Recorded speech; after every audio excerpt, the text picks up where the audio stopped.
بسم اللہ الرحمن الرحیم۔ پرانے وقتوں میں ایک سوداگر تھا جس کا نام زاہد بن قیس تھا۔ اس کی بیوی بہت ہی خوبصورت تھی۔ شہر کے بڑے بڑے سوداگر وزیر تک اس کی ایک جھلک دیکھنے کے لیے ترستے تھے، لیکن وہ کسی کی دسترس میں نہیں تھی۔ سوداگر کو تجارت کے معاملات کی وجہ سے کئی سال شہر سے باہر رہنا پڑتا تھا۔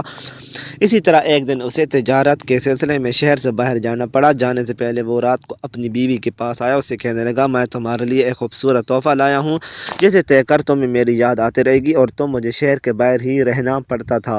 اس طرح ایک دن اسے تجارت کے سلسلے میں شہر سے باہر جانا پڑا۔ جانے سے پہلے وہ رات کو اپنی بیوی کے پاس آیا اور اسے کہنے لگا، میں تمہارے لیے ایک خوبصورت تحفہ لایا ہوں جسے دیکھ کر تمہیں میری یاد آتی رہے گی اور تم مجھے نہیں بھولو گی۔ یہ کہہ کر اس نے ایک لوہے کا ڈالا اس کی کمر سے باندھ دیا اور چابی اپنے پاس رکھ لی۔ اس پر اس کی بیوی بہت ہی ناراض ہوئی اور کہنے لگی، آپ کو مجھ پر اتنا بھی اعتبار نہیں رہا؟ یہ سن کر سوداگر مسکرایا اور کہنے لگا، مجھے تم پر بھروسہ ہے لیکن اس دنیا پر نہیں ہے۔ یہ اکیلی عورت کو دیکھ کر کچھ بھی کر سکتی ہے۔ میں نے اب تمہیں اس دنیا سے محفوظ کر لیا ہے۔ یہ کہہ کر وہ اپنے سفر پر روانہ ہو گیا۔ اس کی بیوی اس تالے کی وجہ سے بہت پریشان اور تکلیف میں تھی۔ ایک دن اس نے ایک آواز سنی۔ ایک فقیر اس کے دروازے پر آیا اور اس نے آواز لگائی۔ اس کی آواز میں ایسا جادو تھا کہ سوداگر کی بیوی کو اس کی آواز بہت پسند آئی۔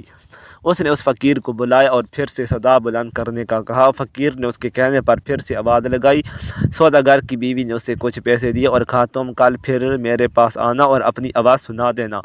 وہ فقیر چلا گیا اور اگلے دن پھر سوداگر کی بیوی کے پاس آیا۔ سوداگر کی بیوی نے پھر اسے پیسے دیے اور پھر سے اگلے دن آنے کو کہا۔ فقیر چلا گیا اور اگلے دن پھر سے آ گیا۔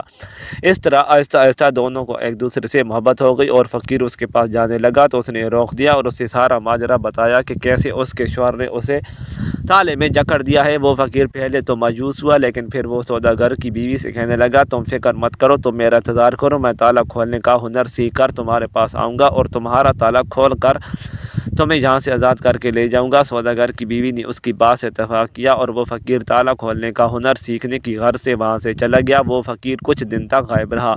سوداگر کی بیوی بڑی پریشان ہوئی۔ ایک دن اسے اسی فقیر کی آواز سنائی دی۔ وہ آواز سنتی ہی خوشی سے دروازے کے قریب گئی۔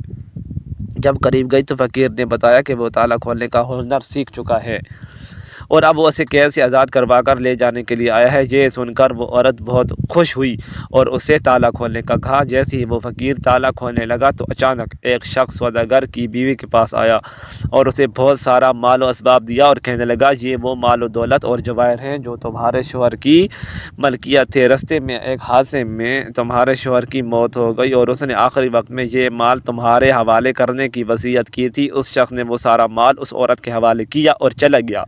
اس کے جانے کے بعد سوداگر کی بیوی کچھ دیر کے لیے ایک جگہ ساکت ہو گئی اور پھر کچھ دیر بعد ہوش میں آئی اور رونے لگی۔ وہ یہ سوچ کر رونے لگی کہ میرا شوہر مرتے دم تک میرے ساتھ وفادار رہا، لیکن میں اس کی امانت میں خیانت کرنے والی تھی۔ اپنے اس عمل پر وہ بہت شرمندہ ہوئی۔ پھر اس نے اس فقیر کو کہا، تم واپس چلے جاؤ، میرا شوہر میری بے وفائی کی وجہ سے اس دنیا سے چلا گیا، اب میں تمہارے ساتھ نہیں جا سکتی، میں اپنی باقی زندگی اپنے شوہر کے ساتھ وفاداری رہ کر گزارنا چاہتی ہوں۔ یہ کہہ کر وہ اندر چلی گئی۔ فقیر کچھ دیر اس کے دروازے پر کھڑا اس کا انتظار کرتا رہا، لیکن پھر وہ وہاں سے چلا گیا۔ مزید اچھی ویڈیوز کے لیے چینل کو سبسکرائب کریں، ویڈیو کو لائک اور شیئر کرنا نہ بھولیں۔ شکریہ۔